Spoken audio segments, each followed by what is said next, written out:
के मुद्दा बनाया था और उन्होंने ये आरोप लगाया था कि जो नौकरियों में ज्यादा संख्या है वो जाटों की ज्यादा है। राजकुमार सैनी उस समय जो बात कहते हैं और आज जो बात कहते हैं, आज उनसे पूछिए, वही खुद कह रहे हैं कि जिसकी जितनी भागीदारी उसकी उतनी हिस्सेदारी, और उस हिसाब से जाट कौम भी पीछे है, ओबीसी भी पीछे है।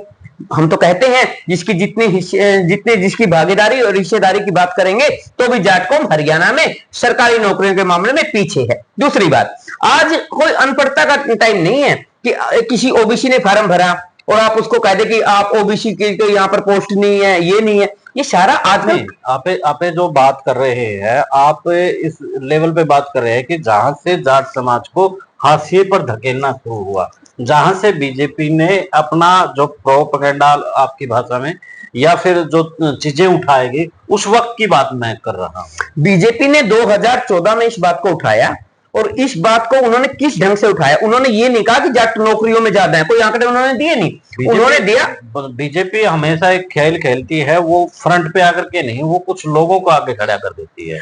उन्होंने जिन लोगों के आगे किया, बीजेपी ने इस पॉलिसी के तहत, इस एजेंडे के तहत, प्रदेश में एजेंडा सेट करने के लिए जाट नॉन जाट का, उन्होंने जिस मामले को खड़ा किया वो ये था कि जाट लंबे समय से इस प्रदेश के मुखिया बनते आ रहे हैं, मुख्यमंत्री बनते आ रहे हैं। आप एक बात बताइए, चौधरी देवीलाल ने जितना काम दलितों के लिए किया, चौधरी बंसीलाल के समय में जितने गांवों में चौपाल तक बनी है, चौधरी देवीलाल के समय में जितनी चौपाल, चौधरी देवीलाल तो जाटों की राजनीति नहीं, वो तो कमेरा की राजनीति करता था। कमेरा वर्ग की राजनीति ही इन लोगों ने किया, और चौधरी बंसीलाल कांग्रेस में होते थे, और उस समय ओबीसी का और दलितों का बहुत बड़ा भाग कांग्रेस में ही होता था। तो आप कैसे आरोप लगा सकते हैं? सेंटर में कांग्रेस में इंदिरा गांधी जैसी मजबूत नेता थी, जब बंसीलाल जी हरियाणा के मुख्यमंत्री थे, तो कैसे जातिवाद की बात आ सकती है? बंसीलाल जी के बारे में यह तो जरूर कहा जा सकता है कि वो अक्खड़ थे, लेकिन वो विकास पुरुष थे। उन्होंने छत्तीस बिरादरी को साथ लेकर चलने का काम किया। इसी तरह चौधरी देवीलाल ने तो छत्तीस बिरादरी के पास बैठकर राज चलाने का काम किया है। अगर आप चौधरी देवीलाल के आंकड़े निकालोगे ना, तो आप दंग रह जाओगे। जिन गांवों में पिछड़ों की चौपाल तक नहीं होती थी, देवीलाल जी ने पिछड़ों की, हरिजनों की चौपाल भी बनवाई, वहां बैठकर उनके साथ सांझा किया सरकार को। सत्ता का विक्रय, तभी तो आज भी अगर कमेरा वर्ग में देवीलाल की, ताऊ देवीलाल की एक छाप है, उनको लेकर, ठीक है वो बंसीलाल को बोल देंगे, हुड्डा को बोल देंगे, लेकिन देवीलाल को लेकर के आज भी उनके अंदर ये कि हमारा ताऊ है। मैं आपको एक बात बताऊं, भूपेंद्र हुड्डा जब हरियाणा के मुख्यमंत्री बने तो 100 गज के प्लाट देने की बात उन्होंने एक योजना लागू की थी। हम सबने विरोध किया कि इसमें जमीन तो जाटों की चली जाएगी, आप दलितों को दे रही हैं। तो उन्होंने कहा था कि दलित भी मेरे भाई हैं, कोई भी जाट हो, कोई भी जाट उठा लीजिए, आप इतिहास उठा लीजिए, चाहे महाराजा सूरजमल को उठा लीजिए, एक ब्राह्मण की कन्या के लिए जो उन्होंने दिल्ली में रक्त बहा दिया था, ब्राह्मण की एक कन्या ने दिल्ली में उधम मचाया था, लाज बचाने उसकी देखो जाट सूरजमल आया था। हमने एक ब्राह्मण की कन्या के लिए अपने महाराजा को दिल्ली में खो दिया था। हाँ, कोई भी जाट कभी भी जातिवादी हो ही नहीं सकता। जाट हमेशा सबको साथ लेकर चलने का काम करता है। हमारे यहाँ जो फसल हम उगाते हैं ना, पूरी साल मेहनत करके जो फसल उगती है, उसके भी हिस्से हुआ करते थे। एक दलित के घर में जाएगा, एक नाई भाई के घर में जाएगा, एक धोबी भाई के घर में जाएगा, एक लुहार भाई के घर में जाएगा। छत्तीस बिरादरी में तो हमारी की गई मेहनत भी बंटा करती थी। वो उस समय की एक व्यवस्था थी। हाँ, वो व्यवस्था बहुत बढ़िया थी। वो उस समय हमारे व्यवस्था थी, क्योंकि उस समय में पैसा नहीं होता था पवन जी, और इसी तरह हमारा आपस में काम चलता था, आपस में यानी कि डिस्ट्रीब्यूट हो जाता था। हाँ, वो पैसों का लेन देन था नहीं। हाँ, वो अनाज का वो हमारे गांव की अर्थव्यवस्था कह सकते हैं, और मजबूती की अर्थव्यवस्था, जिसके पूर्वजों के, हमारे रगों में हमारे पूर्वजों का खून है। जिसके पूर्वज पहले दलित के घर में अगर चूल्हा नहीं चढ़ेगा तो मेरे घर में चूल्हा नहीं चढ़ेगा, ऐसे विचार रखने वाले थे, तो जातिवादी जाट कैसे हो सकता है? जाट एक नस्ल है, जाट एक जीवन शैली है, और जाट की जीवन शैली में जाति का कहीं धर्म का भी नहीं है। आप तो जाति की बात कर रहे हो, धर्म का भी कोई फैक्ट नहीं है। चलो पवन जी, जैसे आपने कहा कि धर्म की नहीं है, बहुत चीज हम लोग सोशल मीडिया पर जब देखते हैं कि हम बहुत से जाट ऐसे हैं जो धर्म को नहीं मानते, लेकिन कहीं ना कहीं जाति तो है। जब धर्म को नहीं मानते तो फिर जाति को, जाट एक नस्ल है, आप इसे जाति कहकर उसको छोटा कर रहे हैं। एक बात मैं आपको बताता हूँ, एक बार एक ब्राह्मण भाई, नस्ल कैसे है मैं बताऊंगा आपको। जाट एक ऐसी नस्ल है जो हर धर्म में पाई जाती है। सिखों में जाट है, सिख धर्म का आपको पता ही है। मुस्लिम जाट भी आपको काफी हरियाणा में मिल जाएंगे, बाहर छोड़िए। ईसाई वर्ग में भी फ्रांस जातिवादी व्यवस्था हर धर्म में है। ये हो सकता है कि देखो उनके कुछ सिस्टम चेंज हो सकते हैं, लेकिन मुसलमानों के अंदर भी जाट है और इसमें जट बोल देते हैं, दूसरी भी जातियां हैं उनके अंदर, व्यवस्थाएं सब जगह है। मैं आपको एक बात तो आप लिख लीजिए, पूरे विश्व के इतिहास को पढ़िए आप, पूरे विश्व के इतिहास में आपको जट जुट जिटी शब्द का यूज मिल जाएगा। और ये एक नस्ल है, और ये नस्ल सबको साथ लेकर चलने में विश्वास रखती है, कबीलाई तौर पर रहने में। देखिए आप मेरी बात सुनो, जाट से बड़ा लोकतांत्रिक कोई भी नहीं है। जब राजाओं का टाइम होता था ना, जब माँ के पेट से राजा पैदा होते थे, तब भी ये जाट गण में रहते थे, एक समूह में रहते थे, और सामूहिक फैसले हुआ करते थे। पंचायती, ये जो खाप पंचायतें है ना, ये बहुत पुरानी है, हर्षवर्धन के समय की है। हमारे जो फैसले थे वो मिल बांट कर लिया जाते थे, बहुसंख्या के आधार पर लिया जाता है। लोकतंत्र की व्यवस्था हमारे कबीलों में, जो हमारे खाप हैं, जो हमारे कबीले हैं जाट वर्ग के, उसमें बहुत पहले से थी। और एक और मैं बताऊं आपको बात, एक उदाहरण आपको देता हूं, समझने की जरूरत है।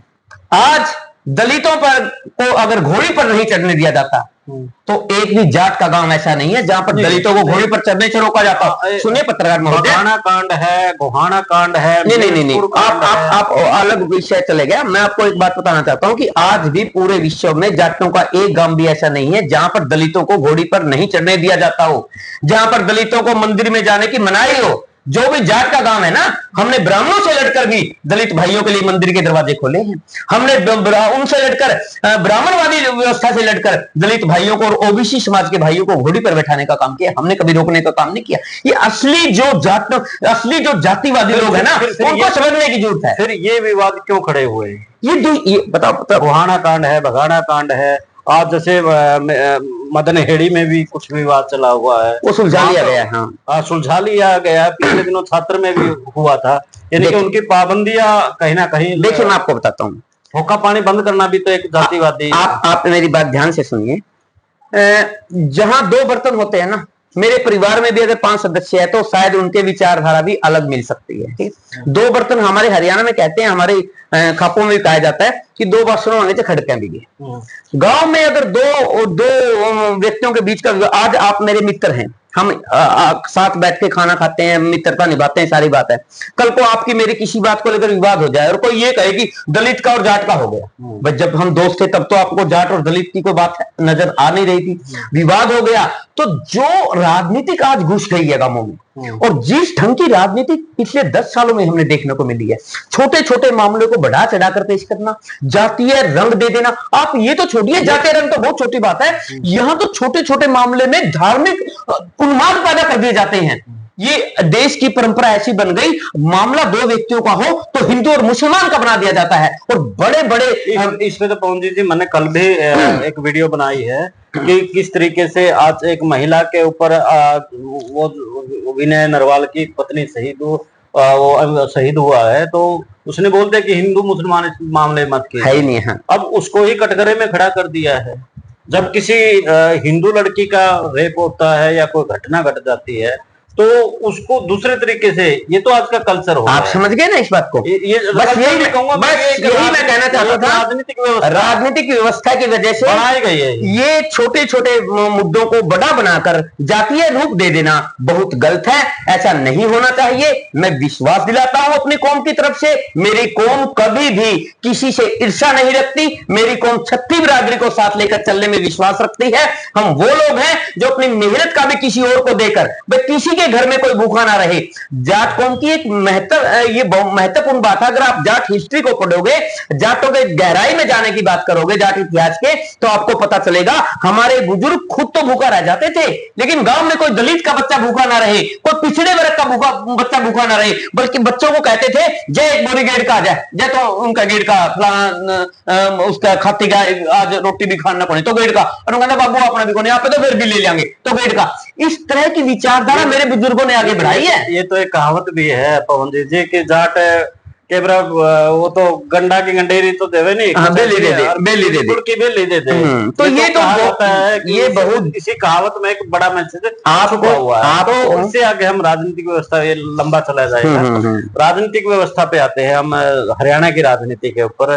जैसे भूपेंद्र सिंह हुड्डा ने जैसे ही जाट राजनीति की बात करी, वो कहीं ना कहीं हाशिए पे चले गए। उससे पहले ओम प्रकाश चौटाला सबकी बात करते थे, लेकिन उसने जैसे ही, क्योंकि कहा जाता था हरियाणा में कि जो नौकरियां थी ज्यादातर हुड्डा, इसके चौटाला के टाइम में ओबीसी और एससी को ज्यादातर लगाया गया था, और जबकि वोट बैंक उसका जाट था। जाट लीडर के तौर पे जैसे उसकी पहचान हुई, वो पीछे चला गया। अब आप आइए, कैप्टन अभिमन्यु, अभय सिंह चौटाला, जितने भी बड़े लीडर हैं, उन्होंने जैसे ही जाट समाज की बात की, वो पीछे चले गए। कैसे देखते हैं आप इसे? तो यानी कि आगे से जाट समाज की जो राजनीति है वो भी ज्यादा हाथी पे जाएगी फिर। नहीं, पता भी क्या बात थी कैप्टन अभिमन्यु की, जहां तक बात है बीजेपी में, मैंने कैप्टन अभिमन्यु, ओम प्रकाश धनखड़, तमाम ऐसे नेता हैं। मैंने एक उदाहरण के तौर पे बात की है कि जिसने बात की है वो पीछे गया है, नहीं तो सभी वर्ग को साथ लेकर चला है, वो कहीं ना कहीं कामयाब हुआ है। नहीं, सभी वर्ग का मतलब क्या? सभी वर्ग तो साथ लेकर चले ही नहीं। आप जब ओम प्रकाश चौटाला पहले आया, उसने सबकी बात करी। जब भूपेंद्र सिंह हुड्डा शुरू में आया, उसके बाद उसने चुनाव लड़ा, सरकार बनी, लेकिन लास्ट के टाइम में आकर के उसने उसके दिमाग में कहीं ना कहीं यही खुरापात होगी कि मैं अब जाटों का लीडर बनता हूं। जैसे उसने कही, उसके बाद उसकी राजनीति कहां गई? देखिए, उसकी राजनीति नहीं, कांग्रेस की राजनीति पूरे देश में खत्म हो गई। इसके साथ ही हुड्डा की कांग्रेस में भूपेंद्र हुड्डा जी थे। आज बीजेपी का राज है, लेकिन फिर भी जाट तो स्टैब्लिश तो नहीं हो पा रही। देखिए, आज बीजेपी का राज, देखो मैं कोई ज्यादा ये गहराई से टिप्पणी तो नहीं कर पाता, लेकिन मैं ये जरूर कहूंगा कि बीजेपी ने जाटों के साथ जितना छल किया है, शायद आज तक किसी राजनीतिक पार्टी ने नहीं किया। इस तरह का छल दिल्ली में अब आप दूर गड्ढे मुद्दे उखाड़ेंगे तो काफी लंबा चला जाएगा। अब दिल्ली में ही जाटों के वोट ले लिए, साहिब सिंह वर्मा के लड़के को आगे कर मुख्यमंत्री बनाने की बात आई तो किसी अन्य समुदाय का बना दिया। अब तो ये लगने लगा है, अगर आप जाटों के पढ़े लिखे बच्चों से पूछोगे ना, गहराई में जाकर पूछोगे, धरातल पर जाकर पूछोगे, तो अब तो ये लगने लगा है कि हिंदू तेरे 3 पूत, ब्राह्मण बनिया राजपूत, और बाकी ओबीसी कहां जाए, माइनॉरिटी कहां जाए, दलित कहां जाए। और जाट नॉन जाट की बात करने वाले पर तो मुझे बहुत तरस आता है। एक ब्राह्मण जो वर्ग है ना, ब्राह्मण वर्ग, उन्होंने दलितों का लंबे समय तक शोषण किया, चाहे वो मेरे वाल्मीकि भाई रहे हो, चाहे मेरे चमार समाज के भाई रहे हो, या धानक समाज के भाई रहे हो, किसी भी वर्ग के भाई रहे हो, ओबीसी का और दलितों का सबसे ज्यादा शोषण अगर इतिहास में किसी ने किया है तो वो ब्राह्मणवादी लोगों ने किया है। तो जाट और नॉन जाट की बजाय ब्राह्मण और नॉन ब्राह्मण तो समझ में आता है, ये जाट नॉन जाट समझ हमारे तो समझ में आता नहीं है। जी, ये एक आदिकाल से चल रहा है, यानी कि जब से हमें सुन लग रहा है कि ब्राह्मण सबसे ज्यादा शोषण इन्होंने किया है। लेकिन हरियाणा के अंदर ब्राह्मणों के प्रति नफरत ना होकर के जाटों के प्रति नफरत नहीं है, एक दुष्प्रचार का शिकार हो गए वो भोले लोग।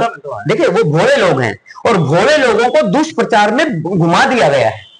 मैं आप कह रहे थे कि आज पढ़ाई लिखाई का जमाना है, कोई वो नहीं है। अब आप कह रहे हैं कि ओबीसी एससी हो वो भोले लोग। पता भी क्या बात है, एक प्रोपगंडा बहुत तेजी से चल रहा है जो हिंदू और मुसलमान को बांटने की बात करता है। पता हिंदुओं को भी है, हिंदू और मुसलमानों, हिंदू मुस्लिम सिख ईसाई आपस में सब भाई भाई, ऐसे नारे चलने वाले देशों में आज हिंदू और मुसलमान एक दूसरे के दुश्मन बनकर खड़े हो गए हैं। ये उसी प्रोपगंडा के तहत है। और उसी प्रोपगंडा के तहत मेरे दलित भाइयों को मैं एक बात बताऊं आपको, हमारे यहाँ चमार कौम है, चमार कौम और जाट कौम मिलकर खेतों में काम करती थी। चमार कौम ही जाटों के अधिकांश कार्य को करती थी।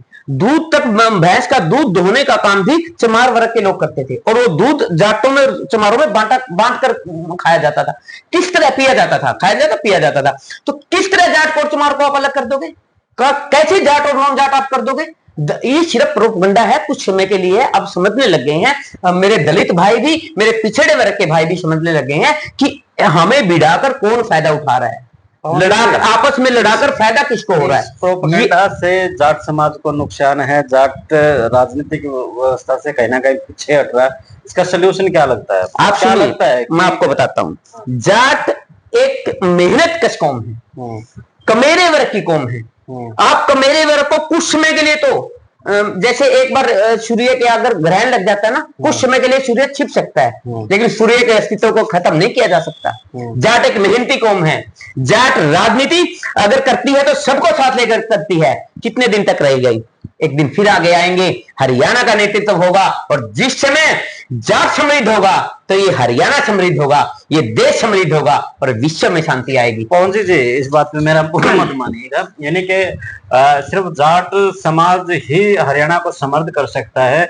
ओबीसी एससी जो दूसरे वर्ग है, क्या उनमें उस तरह का क्या बोलते हैं कि तजुर्बा नहीं है, या उनके अंदर उस चीज के सामर्थ्य नहीं है? कैसे ये बात कह रहे हैं आप? बहुत ज्यादा सामर्थ्य है मेरे दलित भाइयों में। ये बाबा भीमराव अंबेडकर की कौम है जिन्होंने संविधान लिख दिया देश का। ये वो कमेरा वर्ग है जिन्होंने अपने पसीनों से बड़ी बड़ी बिल्डिंगों को खड़ा कर दिया। फिर आप उनको कम नहीं आ सकते। मैं आपको जो बता रहा हूं आप सुनिए ध्यान से। बात है कि आज वो लोग इस पोजीशन में सरकार की पॉलिसियों ने छोड़े ही नहीं है कि सरकार से सीधी टक्कर ले सके, अत्याचार और अन्याय के खिलाफ जबरदस्त ढंग से खड़े हो सके। उन भाइयों की मानसिकता जो सदियों से गुलामी की बना दी ब्राह्मणवादी लोगों ने, बस तू दलित है, तू पिछड़ा है, तेरे हाथ लगाने से हमें गंगा जल छिड़कना पड़ेगा, ऐसी जो बातें उनके दिमाग में घुसेड़ दी ना, उसकी वजह से वो उस बहम को, उस जो ये मानसिकता अंदर घुसेड़ दी गई है मेरे भाइयों की, उस मानसिकता को अगर कोई निकाल सकता है तो ये वो जाट है। जाट कौम आज भी आपने देखा, हमने संघर्ष करना पड़ गया किसान आंदोलन के टाइम में। हम लंबे समय तक बैठे, हमने बता दिया हमारी पीढ़ियां बैठ जाएगी लेकिन अत्याचार सहन नहीं करेंगे। ये मादा उन्होंने दलित भाइयों में और पिछड़े भाइयों में नहीं छोड़ा। जिन्होंने लंबे समय तक दलितों का और पिछड़ों का शोषण किया है, और जाटों का शोषण करने की उनकी हिम्मत नहीं बन पाई। आज जाटों पर जो हरियाणा, पंजाब, उत्तर प्रदेश, ये बेल्ट पूरी जाटों की थी ना, यहां पर जाट हमेशा सत्ताओं से टकराते रहे हैं। चाहे मुगल आए हैं, हमने पीटा कभी सिकंदर था, रजिया ने हाथ भी जोड़े थे, सोना वापस छीन लिया, लगे जो हाथी घोड़े थे, करी अकड़ गजनवी की ढीली, हमने गजनवी की अकड़ को भी ढीला करने का काम किया। ये इतिहास बताता है, मैं नहीं कह रहा, ब्राह्मणों द्वारा लिखा इतिहास भी बताता है। ब्राह्मणों द्वारा एक शिव महापुराण किताब लिखी गई है, उसमें मां पार्वती शिव जी से पूछती है कि ये जाट जुटी कौन है? तो महादेव, ये ब्राह्मणों की लिखी किताब है, मैं अपनी किताब नहीं बता रहा, ब्राह्मणों की लिखी किताब है। उसमें महादेव कहते हैं कि जाट जट जुटी मेरे प्रतिनिधि के तौर पर, मेरे गण के तौर पर पृथ्वी पर निवास करते हैं। ये न्यायप्रिय, शक्तिशाली, प्रचंड वीर्यवान, अत्यंत शक्तिशाली मेरे भगत, मेरे गण ये हैं। ये ब्राह्मण लिखते हैं। जाटों के बारे में ब्राह्मण भी गलत टिप्पणियां करने से घबराते रहे हैं। तो जाट, मैं इसलिए कह रहा था कि जाट अगर समृद्ध होगा तो अकेला समृद्ध तो होने के सपने भी नहीं सोचता जाट अगर समृद्ध होगा तो फिर उसके अंदर वो दलितों को देखो, ये अलग विषय उन्होंने क्या लिखा, ये अलग बात है। चलो ये फैक्ट है तो उन्होंने लिख दिया। जी ये पौराणिक बात है, हम इस पे ना जाके हम राजनीतिक व्यवस्था पे सीधी बात है कि अगर राजनीतिक व्यवस्था पे बात करें, हमारा लंबा चले जाएगा। अब आपको क्या लगता है कि भूपेंद्र सिंह हुड्डा, अभय सिंह चौटाला, कैप्टन अभिमन्यु, सुभाष बराला, जाट जो लीडर है, उनमें से कौन सा लीडर आगे राजनीतिक व्यवस्था में कामयाब हो सकता है? देखिए मैं साफ गोई से बात करने वाला इंसान, हालांकि इसका मुझे बार बार नुकसान भी होता है, लेकिन मैं स्पष्ट कहता हूं, अगर भारतीय जनता पार्टी में जाटों की किसी ने बात सुनी और यह जाटों के बारे में किसी ने, हालांकि जाट अब आरएसएस और भाजपा से काफी खिलाफ हो गए, काफी दूरी बना दी है आरएसएस और भाजपा ने जाट वर्ग से। और आप एक बात और, मैं सत्य बिरादरी वाली बात पे एक बात बताऊंगा कि जाट जो काम कर सकता है ना, प्रदेश का मुख्यमंत्री चौधरी देवीलाल जी थे, और ऐसी स्थिति थी कि हमारे यहाँ जो लड़की आ जाया करती ना पीएम में, माँ बाप के पास तो पैसे होते नहीं थे, भाई देना नहीं चाहते थे, शादी के बाद भाई भाभी का रुख थोड़ा अलग हो जाता है। और जब बेटी जाती थी तो माँ और बाप ये खड़े देखते थे कि ये इसका भाई, इसने 10 रुपये 50 रुपये दे देते या काले ले आई थी, अपना भाड़ा थोड़ा भी कर लेगी। उस टाइम जाट तो संपन्न था, जाट के बुजुर्गों के पास तो थोड़ा बहुत पैसा हो ही जाता था। पिछड़े वर्ग और दलित वर्ग के जो बुजुर्ग थे ना, उनके पास कुछ भी नहीं था जेब में, और उनके आंसू होते थे मेरी बेटी खाली जा रही है। उस दर्द को किसने समझा? उस दर्द को चौधरी छोटे देवीलाल ने समझने का काम किया और 100 रुपए पेंशन बांधने का काम किया। वो 100 रुपए इसीलिए थे कि छोरी चली आ जाए, उसने दे दिया, खाली हाथ हमें जाना पड़ा। अगर जाट समृद्ध होगा ना तो छत्ती बिरादरी की सोचेगा, छत्ती बिरादरी को आगे बढ़ाने की बात करेगा। वो जातिवादी कभी हो ही नहीं सकता। मैंने जातिवादी का नहीं, मैंने ये क्वेश्चन पूछा है, या तो जो हाल फिलहाल की जो राजनीतिक हालात है उसमें एक तरफ भूपेंद्र सिंह हुड्डा, अभय सिंह चौटाला, सुभाष बराला, कैप्टन अभिमन्यु, ओम प्रकाश धनखड़, इनमें दुष्यंत चौटाला, अर्जुन चौटाला, किसका फ्यूचर ब्राइट लगता है जाट राजनीति को लेकर? देखिए, जाट राजनीति पूरे भारत में एक करवट लेने जा रही है, मैं आपको स्पष्ट बता देना चाहता हूँ। आज जाट, हरियाणा की बात, मैं हरियाणा की बात आऊंगा, आज जाट केंद्रीय स्तर पर भी राजनीतिक नेतृत्व विहीन सा हो गया है। जहां कभी चौधरी छोटू राम की ललकार गूंजती थी, जहां कभी चौधरी चरण सिंह की ललकार गूंजती थी, देवीलाल जी की ललकार गूंजती थी, आज उस जाट समाज में कोई भी नेता नहीं रह गया। चाहे परशुराम मद्रेना जी थे, चाहे मिर्धा परिवार राजस्थान का था, चाहे झुंझुनू वाला ओरा परिवार था, आज किसी भी चमक और धमक ऐसी नहीं रह गई है कि दिल्ली को हिला सके। आप ये कह रहे हैं मैं नया नेतृत्व या कोई नया नेतृत्व भी आएगा, ये दिन भी जाएंगे, अच्छे भी आएंगे, चिंता मत कीजिए। आपको जाट नेतृत्व उसी तरह दिल्ली में चमक और धमक के साथ और हरियाणा में प्रदेश की बागडोर के साथ नजर आएगा। अभी थोड़ा अभी इंतजार कीजिए। अभी लग रहा है कि कोई अभी चमकने वाला है या तैयार हो रहा है? देखिए, चमक जाते, देखो मैं बताऊं, भाजपा में भी जाटों का एक वर्ग था जो जमीनी स्तर पर पकड़ रखता था। वो चाहे ओम प्रकाश धनखड़ हो, ओम प्रकाश धनखड़ ने, देखो ओम प्रकाश धनखड़ हालांकि वैचारिक तौर पर किसी के भी मतभेद हो सकते हैं, लेकिन ओम प्रकाश धनखड़ ने जाटों से जुड़ने का काफी प्रयास किया, लेकिन पार्टी ने हमेशा उनको पीछे करने का काम किया। पार्टी ने उनकी दिहाड़ी तक रख ली। अगर भाजपा की बात करें तो ओम प्रकाश धनखड़ ने पन्ना प्रमुख सम्मेलन कितने कामयाब किए, जो प्रदेश अध्यक्ष थे, भाजपा को कहां से कहां पर लाकर खड़ा कर दिया, लेकिन दिहाड़ी तक नहीं मिली। प्रदेश अध्यक्ष पद से भी हटा दिया और आज हाशिए पर। ये किसकी चाल थी? ये भी सारे प्रोपगंडा का हिस्सा ही थी। कैप्टन अभिमन्यु अपनी तर्ड, अपनी घमंड, और जाट कभी घमंड को पसंद नहीं करता।